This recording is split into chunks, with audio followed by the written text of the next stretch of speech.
ನಮಸ್ಕಾರ ಸ್ನೇಹಿತರೆ, ನಾನು ಸತೀಶ್. ನಮ್ಮ ಇವತ್ತಿನ ವಿಡಿಯೋದ ಮುಖಾಂತರ ಸ್ನೇಹಿತರೆ HDFC ಬ್ಯಾಂಕ್ ನ ಕೆಲವೊಂದು ಇನ್ಫಾರ್ಮೇಶನ್ಸ್ ನೋಡ್ಬಿಡೋಣ ಚಾರ್ಟ್ ಬೇಸಿಸ್ ಮೇಲೆ.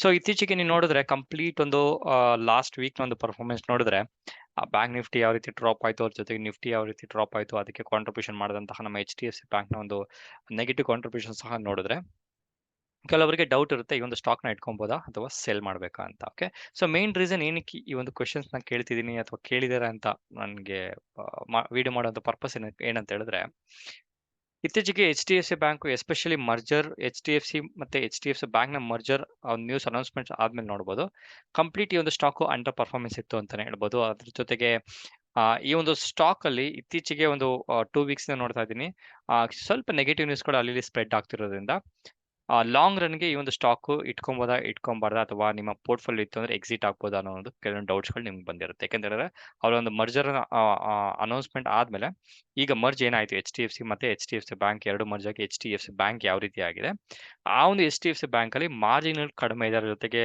ಬೇರೆ ಬೇರೆ ರೀತಿಯ ಕಾಸ್ಟ್ಗಳು ಇನ್ಕ್ರೀಸ್ ಆಗುವಂತ ಚಾನ್ಸಸ್ ಇರೋದ್ರಿಂದ ಈ ಒಂದು ಸ್ಟಾಕ್ ಲಾಂಗ್ ರನ್ ಅಲ್ಲಿ ಕ್ವಾಲಿಟಿ ಅಲ್ಲ ಅನ್ನೋ ನ್ಯೂಸ್ಗಳು ಸೋಷಿಯಲ್ ಮೀಡಿಯಾದಲ್ಲಿ ಅಲ್ಲಿ ನೋಡ್ತಿದ್ದೆ. ಓಕೆ, ಸೊ ನನ್ನ ಒಂದು ಕೆಲವೊಂದು ಅನಾಲಿಸಿಸ್ ನ ಮಾಡಿ ನಿಮ್ ಜೊತೆ ಈ ಒಂದು ಶೇರ್ ಮಾಡ್ತಾ ಇದ್ದೀನಿ ಸ್ನೇಹಿತರೆ. ಸೊ ಈ ಒಂದು ಕಂಪ್ಲೀಟ್ ಇನ್ಫಾರ್ಮೇಶನ್ ಶೇರ್ ಮಾಡೋಕ್ಕಿಂತ ಮುಂಚೆ ನಾವು ಸೆಬಿ ರಿಜಿಸ್ಟರ್ಡ್ ಅಡ್ವೈಸರ್ಸ್ ಅಲ್ಲ. ನಾವು ಕೊಡುವಂತ ಇನ್ಫಾರ್ಮೇಶನ್ಸ್ ನಿಮ್ಮ ಒಂದು ಎಜುಕೇಶನ್ ಮತ್ತೆ ಲರ್ನಿಂಗ್ ಪರ್ಪಸ್ಗೆ ಮಾತ್ರ. ದಯವಿಟ್ಟು ನಿಮ್ಮ ಫೈನಾನ್ಷಿಯಲ್ ಅಡ್ವೈಸರ್ಸ್ ನ ಕನ್ಸಲ್ಟ್ ಮಾಡಿ. ಓಕೆ, ನಿಮ್ಮ ಪ್ರಾಫಿಟ್ ನಿಮ್ಮ ಲಾಸ್ ನೀವೇ ರೆಸ್ಪಾನ್ಸಿಬಿಲಿಟಿ ಆಗ್ತೀರಾ, ನಾವು ಅಲ್ಲ. ಓಕೆ, ಸರಿ ಸ್ನೇಹಿತರೆ, ಆಪ್ಷನ್ಸ್ ಗೀತಾ ಇಂಟ್ರೆಸ್ಟ್ ಇರೋರು ಜಾಯ್ನ್ ಆಗ್ಬೋದು. ಆಪ್ಷನ್ ಸ್ಟ್ರಾಟಜಿಸ್ಟ್ ಆಗಬೇಕು, ಲಾಂಗ್ ರನ್ ಅಲ್ಲಿ ನಿಮ್ ಕನ್ಸಿಸ್ಟೆಂಟ್ ಆಗಿ ಪ್ರಾಫಿಟ್ ಅರ್ನ್ ಮಾಡಬೇಕು ಅಂತ ಹೇಳಿದ್ರೆ ಈ ಒಂದು ಕೋರ್ಸ್ಗೆ ಜಾಯ್ನ್ ಆಗ್ಬೋದು. ಯಾವುದೇ ರೀತಿಯ ಒಂದು ಏನಂತಾರೆ ಒಂದು ದೊಡ್ಡ ಪರ್ಸೆಂಟೇಜ್ ಅರ್ನ್ ಮಾಡ್ತೀರಾ ಹಂಗೆ ಹೆಂಗೆ ಅಂತಾರ ಸ್ಟ್ರಾಟಜಿಸ್ಟ್ ಆಗಬೇಕು. ರೆಗ್ಯುಲರ್ ರೆಂಟ್ ತರ ಬರಬೇಕು ಅಂತ ಹೇಳಿದ್ರೆ ಆಪ್ಷನ್ ಸ್ಟ್ರಾಟಜಿಸ್ಟ್ ಆಗಿ ಬ್ಯೂಟಿಫುಲ್ ಆಗಿ ನೀವು ರಿಟರ್ನ್ ಅರ್ನ್ ಮಾಡ್ಬೋದು. ಓಕೆ, ಸೊ ಸರಿ ಸ್ನೇಹಿತರೆ, ಈ ಒಂದು ಚಾರ್ಟ್ ಅಲ್ಲಿ ನಿಮಗೆ HDFC ಬ್ಯಾಂಕ್ ನ ಒಂದು ವೀಕ್ಲಿ ಟೈಮ್ ಫ್ರೇಮ್ ನ ಅನಾಲಿಸಿಸ್ ಶೇರ್ ಮಾಡ್ತಾ ಇದ್ದೀನಿ.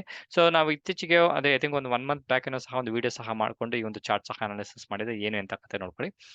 ಅದಕ್ಕಿಂತ ಸ್ವಲ್ಪ ಡಿಫ್ರೆಂಟ್ ಆಗಿರುವಂತ ಒಂದು ಅನಾಲಿಸಿಸ್ ನ ಈಗಿನ ಟೈಮಲ್ಲಿ ಮಾಡ್ತಾ ಇದ್ದೀನಿ. ಬಿಕಾಸ್ ಆಲ್ರೆಡಿ ನೀವು ನೋಡಿದ್ರೆ ನಿಫ್ಟಿ ಬ್ಯಾಂಕ್ ನಿಫ್ಟಿ ಜೊತೆಗೆ ಈ ಒಂದು ಸ್ಟಾಕ್ ಸಹ ಒಂದು ನೋಡ್ಬೋದು, ದೊಡ್ಡ ಒಂದು ರೆಡ್ ಕ್ಯಾಂಡಲ್ ಫಾರ್ಮೇಶನ್ಸ್ ಆಗಿರೋದ್ರಿಂದ 1700 ಒಂದು ಸ್ಟ್ರಾಂಗ್ ರೆಸಿಸ್ಟೆನ್ಸ್ ಇದೆ ಅಂತಾನೆ ಹೇಳ್ಬೋದು. ಸುಮಾರು ದಿವಸಗಳು ಅಥವಾ ಸುಮಾರು ವರ್ಷ ಅಂತಾನೆ ಹೇಳ್ಬೋದು. ನೋಡ್ಬೋದು ಇಲ್ಲೊಂದು ಆಲ್ಮೋಸ್ಟ್ ಇಲ್ಲಿ 2 ಸಲ, ಇಲ್ಲೊಂದ್ ಸಲ, ಈಗ ಇಲ್ಲಿ ಸಹ ತಗೊಂಡಿರೋದ್ರಿಂದ ಒಂದು ರೆಸಿಸ್ಟೆನ್ಸ್ ಇಮಿಡಿಯೇಟ್ ಈ ಒಂದು ಸ್ಟಾಕು 1700 ಕ್ರಾಸ್ ಆಗೋದು ತುಂಬಾ ಡೌಟ್ ಇದೆ. ಅದ್ರ ಜೊತೆಗೆ ವೀಕ್ಲಿ ಟೈಮ್ ನ ಒಂದು ಕ್ಯಾಂಡಲ್ ನೋಡಿದ್ರೆ ಅಂತೂ ಸಿಕ್ಕಾಪಟ್ಟೆ ಒಂದು ನೆಗೆಟಿವ್ ಇದೆ ಅಂತ ಹೇಳ್ಬೋದು HDFC ಬ್ಯಾಂಕ್ ನ ಒಂದು ಸ್ಟಾಕ್ ಅಲ್ಲಿ. ಅದ್ರ ಜೊತೆಗೆ ಈ ಒಂದು ಇನ್ಫಾರ್ಮೇಶನ್ ಶೇರ್ ಮಾಡಿದ್ಮೇಲೆ ಈಗ ಇನ್ವೆಸ್ಟ್ಮೆಂಟ್ಸ್ ಮಾಡ್ಬೇಕಾ ಅಥವಾ ಬಿಟ್ಟಾಕ್ಬೇಕಾ, ಇಲ್ಲ ಇರೋದನ್ನ ಸೆಲ್ ಮಾಡ್ಬೇಕಾ ಅಂತ ಹೇಳಿದ್ರೆ ನೀವು ಸ್ವಲ್ಪ ವೆಯ್ಟ್ ಅಂಡ್ ವಾಚ್ ಮೂಡ್ಗೆ ಹೋಗ್ಬೇಕಾಗುತ್ತೆ.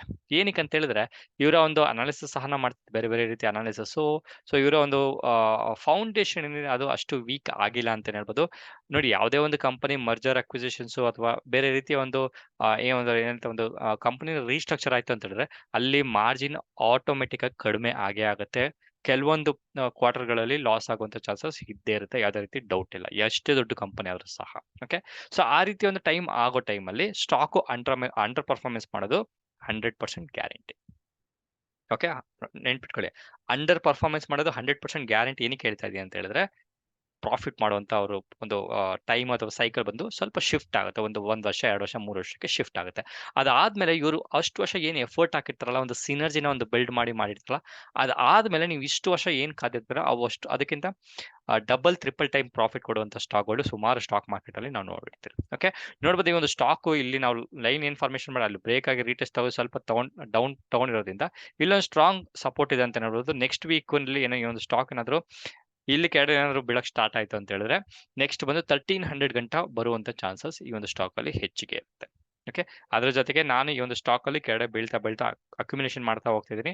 ಯಾವುದೇ ರೀತಿಯ ನನಗೆ ಡೌಟ್ ಇಲ್ಲ ಈ ಒಂದು ಸ್ಟಾಕ್ ಲಾಂಗ್ ರನ್ ಅಲ್ಲಿ ಅಂಡರ್ ಪರ್ಫಾರ್ಮೆನ್ಸ್ ಮಾಡುತ್ತೆ ಅಂತ. ಓಕೆ, ನೋಡಿ, ಯಾವುದೇ ಒಂದು ಸ್ಟಾಕ್ ಅಲ್ಲಿ ನೆಗೆಟಿವ್ಸ್ ಬರ್ತಿದೆ ಅಂತ ಹೇಳಿದ್ರೆ ನೀವು ಬೇರೆ ಬೇರೆ ರೀತಿ ಅನಾಲಿಸಿಸ್ ಮಾಡ್ಕೊಂಡು ಏನಕ್ಕೆ ನೆಗೆಟಿವ್ ಇದೆ, ಈಗಿನ ನೆಗೆಟಿವ್ ನಾಳೆ ಪಾಸಿಟಿವ್ ಆಗುತ್ತೆ ಅಂತ ಅನಾಲಿಸಿಸ್ ಮಾಡಿದ್ರೆ ನಿಮಗೆ ಕ್ಲೂ ಸಿಗುತ್ತೆ ಈ ಒಂದು ಸ್ಟಾಕ್ ಅಲ್ಲಿ ಇನ್ವೆಸ್ಟ್ ಮಾಡ್ಬೇಕಾ ಮಾಡಬಾರ್ದಾ. ಓಕೆ, ಹಂಗೂ ಹೋಗಿ ಈ ಒಂದು ಸ್ಟಾಕ್ ಎಲ್ಲ ಫುಲ್ ನೆಗೆಟಿವ್ ಆಗಿ 1300 ಏನಾದ್ರು ಬ್ರೇಕ್ ಆಯ್ತು ಅಂತ ಹೇಳಿದ್ರು ಸಹ ಅಲ್ಲಿಂದ ಒಂದು ಬಿಗ್ ಡೌನ್ ಟ್ರೆಂಡ್ ಸ್ಟಾರ್ಟ್ ಆಗುವಂತ ಚಾನ್ಸಸ್ ಹೆಚ್ಚಿಗೆ ಇರುತ್ತೆ.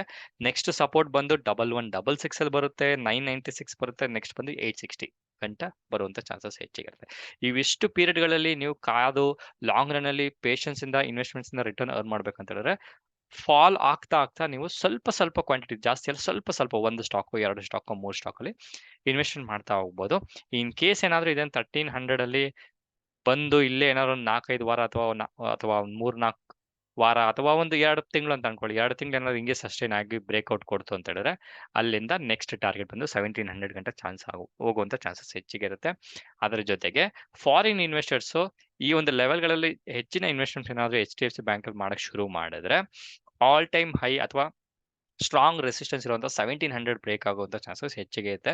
ಅದಾದ್ಮೇಲೆ ಬ್ರೇಕ್ ಆಯ್ತು ಅಂದ್ರೆ ಲಾಂಗ್ ರನ್ ಅಲ್ಲಿ ಈ ಒಂದು ಸ್ಟಾಕ್ ಕಡಿಮೆ ಪ್ರೈಸ್ ಅಲ್ಲಿ ಸಿಕ್ಕುವಂತ ಚಾನ್ಸಸ್ ತುಂಬಾ ಕಡಿಮೆ ಇರುತ್ತೆ. That is for sure. Okay, ಇದು ನನ್ನ ಒಂದು ಬೇಸಿಕ್ ಅನಾಲಿಸಿಸ್ ಸ್ನೇಹಿತರೆ. ನೀವು ಹೆಚ್ಚಿನ ಅನಾಲಿಸಿಸ್ ಕಲಿಬೇಕು, ನಾನು ಹೆಂಗ್ ಮಾಡ್ತೀನಿ, ಯಾವ್ಯಾವ ಒಂದು ಲಾಜಿಕಲ್ ಅಪ್ಲೈ ಮಾಡ್ತೀನಿ, ಟೆಕ್ನಿಕಲ್ ಅನಾಲಿಸಿಸ್ ಕಲಿಬೇಕು, ಸೇಮ್ ಟೆಕ್ನಿಕಲ್ ಅನಾಲಿಸಿಸ್ ಎಲ್ಲಾ ಪ್ರಾಡಕ್ಟ್ ನೀವು ಅಪ್ಲಿಕೇಬಲ್ ಮಾಡ್ಬೋದು.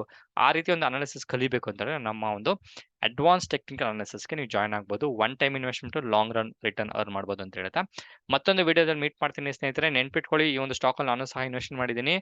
ರಿಸ್ಕ್ ನನ್ನ ಜೊತೆ ಇರುತ್ತೆ, ನೀವು ಇನ್ವೆಸ್ಟ್ ಮಾಡಿದ್ರೆ ರಿಸ್ಕ್ ನಿಮ್ ಜೊತೆ ಇರುತ್ತೆ. ಸೆಬಿಯ ಒಂದು ಮ್ಯಾಂಡೇಟರಿ ಡಿಸ್ಕ್ಲೋಸರ್ ಇರೋದ್ರಿಂದ ನಾನು ಎಲ್ಲಾ ವಿಡಿಯೋದಲ್ಲೂ ರಿಪಿಟೇಟಿವ್ ಆಗಿ ಹೇಳ್ತೀನಿ, ನಾವು ಮಾಡುವಂತ ವಿಡಿಯೋ ಬಂದು ನಿಮ್ಮ ಎಜುಕೇಶನ್ ಮತ್ತೆ ಲರ್ನಿಂಗ್ ಪರ್ಪಸ್ಗೆ ಮಾತ್ರ. ದಯವಿಟ್ಟು ನಿಮ್ಮ ಫೈನಾನ್ಷಿಯಲ್ ಅಡ್ವೈಸರ್ಸ್ನ ಕನ್ಸಲ್ಟ್ ಮಾಡಿ.